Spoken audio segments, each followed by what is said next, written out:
Before sunrise. September 1st, 1939. The people of Poland were still asleep. Children in their beds. Farmers preparing for another ordinary morning.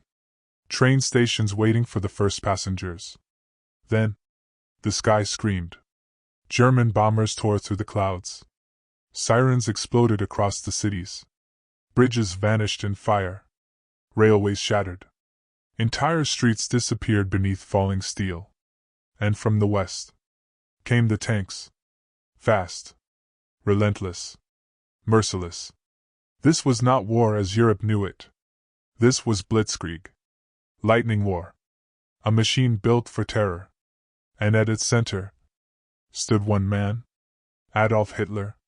Within 2 years, he would crush nations, break armies, humiliate empires, and stand as master of nearly all Europe. How did one man do it? How did the world let it happen? And why did nobody stop him? Until it was almost too late.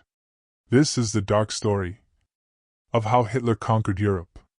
To understand the conquest, we must return to humiliation. Germany had lost the First World War. Its empire shattered. Its people starving. Its pride destroyed. Then came the Treaty of Versailles. Crushing reparations. Lost territory. A broken military. National shame. Millions of Germans felt betrayed. Not defeated. Betrayed. This anger became fertile ground for a dangerous promise. A failed artist. A furious speaker. A man who understood rage. Adolf Hitler promised revenge. He promised strength. He promised greatness. And most dangerously, he gave people someone to blame. Fear became politics. Hatred became policy. Democracy collapsed. And by 1933, Hitler was Chancellor of Germany. Soon after, dictator. He rebuilt the army. Secretly at first. Then openly. The world watched. And did almost nothing. Because many believed he would stop. They were wrong. Terribly wrong. First came Austria. No major battle. No massive resistance. German troops entered to cheers. The annexation was called the Anschluss. Europe protested. Quietly. Then came Czechoslovakia. Hitler demanded the Sudetenland. He claimed he only wanted peace. Only wanted Germans united. At the Munich Agreement, Britain and France gave it to him. Peace for our time, they said. But peace had already died. Hitler had learned the lesson. The democracies were afraid. They would retreat. He would advance. Then came the unthinkable. A secret pact with Joseph Stalin. Nazi Germany and the Soviet Union. Enemies on paper.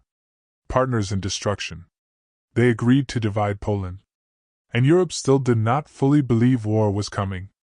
Until the bombs fell. September 1939. Poland fought bravely. But bravery could not stop Blitzkrieg. German tanks moved too fast. Aircraft destroyed communication. Panic spread faster than bullets. Then, from the east, the Soviets invaded too. Poland was trapped. Crushed between two giants. Warsaw burned. Within weeks, Poland was gone. Britain and France declared war.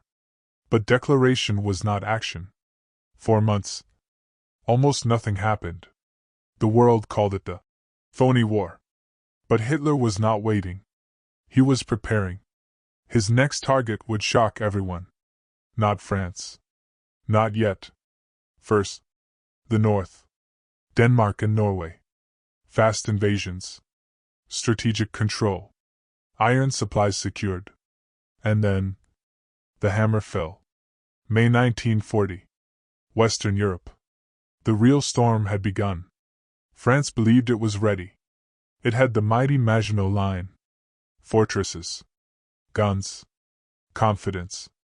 But Hitler attacked where they did not expect. Through the Ardennes forest. A place many believed tanks could never cross. They were wrong. Again. German armor burst through like a knife through paper. The British Expeditionary Force was trapped. French defenses collapsed. Roads filled with refugees. Families walked for miles carrying children, bread, and fear. Cities emptied. Governments panicked. And then, Dunkirk. Hundreds of thousands of Allied soldiers trapped against the sea. Behind them, German tanks. Ahead, cold water.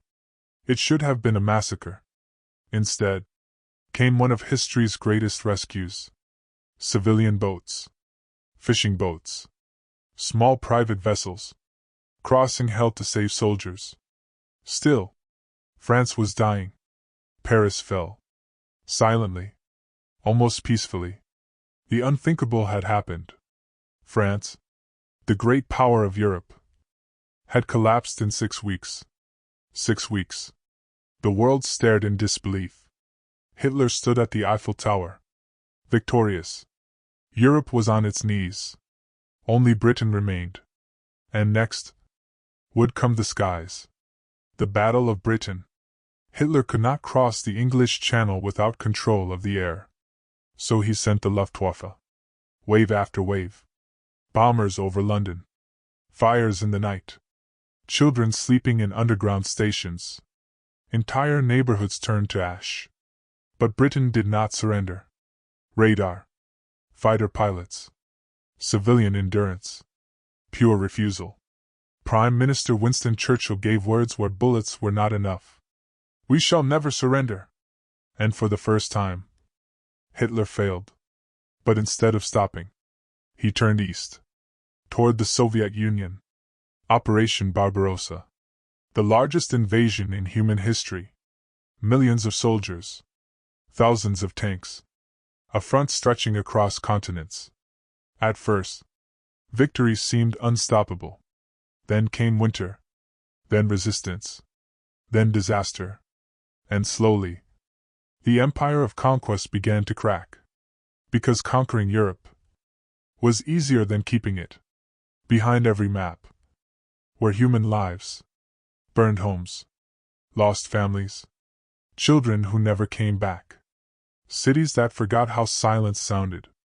Conquest looks clean on paper. Arrows on maps. Flags changing colors. But on the ground, it is hunger. It is blood. It is mothers waiting at doors that never open again. Hitler promised glory. He delivered graves. Millions of them. And the empire he built with fear would collapse beneath that same fear. Berlin would burn. The Reich would fall. And the man who promised a 1,000-year empire would end in a bunker. Alone. The most dangerous part of this story is not how powerful Hitler became. It is how many chances there were to stop him. And how often the world chose delay. Appeasement. Silence. Hope without action. Dictators do not rise in one day. They rise when fear is tolerated. When lies are rewarded. When aggression meets hesitation. Europe did not fall overnight. It fell step by step. Treaty by treaty. Silence by silence. That is the warning history leaves us. Not just that evil exists, but that it advances fastest. When good people convince themselves, someone else will stop it. And by the time they realize the truth, the tanks are already coming. The sky is already burning. And history is already being written in fire.